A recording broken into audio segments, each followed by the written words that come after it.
Greetings world, we are Anonymous. We're still continuing Not Pedo in an attempt to remove all traces of pedophilia on the surface web and Darknet. Back in 2011, a group of people affiliated with Anonymous launched Operation Darknet, an anti-child pornography effort against activities on the dark web.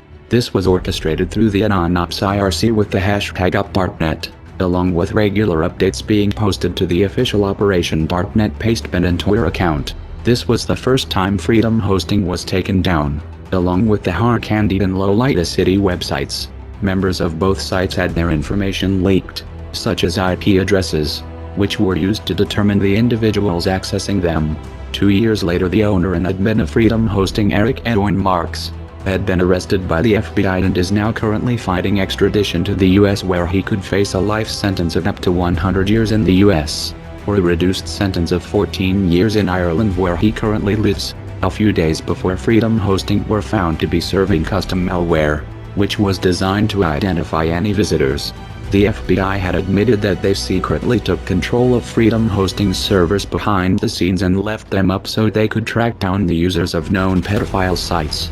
Eric Edwin Marks had rented the servers from an unnamed commercial hosting provider in France, and paid for them from a bank account in Las Vegas. It's not clear how the FBI took over the servers in late July, but the bureau was temporarily stopped when Marks somehow regained access and changed the passwords, briefly locking out the FBI until it gained back control. Just recently though, the new Freedom Hosting administrators were discovered facilitating child porn on their web servers and have been hacked a second time by an unknown hacker affiliated with Anonymous. In an interview with Motherboard Vice, the hacker went on to say that it was his first hack and that he just had the right idea to taking them down. The attacker seemed to have no ulterior motive, but mentions a quote from Freedom Hosting's homepage that they have a zero-tolerance policy to child pornography. But what they found while searching through their server was more than 50% of child porn. 74 gigabytes of files and 2.3 gigabytes of database were dumped and uploaded as a torrent for people to download, with any traces of child pornography removed. At first, the attacker wasn't originally planning on hacking Freedom Hosting too, but when they allegedly found several large pornography sites using more than Freedom Hosting 2's stated allowance of 256 megabytes, they noticed they were comprised of gigabytes of material.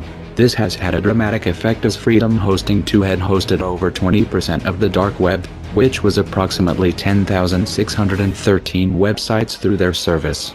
Although there is no proof that Freedom Hosting 1 and 2 are affiliated with each other, we still find it very suspicious that the two services share the same name and claim not to host child pornography, even though it's been proven that both owners knew about the content. Child pornography is still a growing problem, so we encourage everyone to report any deep web links where it's being hosted, and if you personally know someone or a group of people who are abusing children, to anonymously submit a tip to law enforcement. We are Anonymous. We are Legion. We do not forgive. We do not forget. Expect us.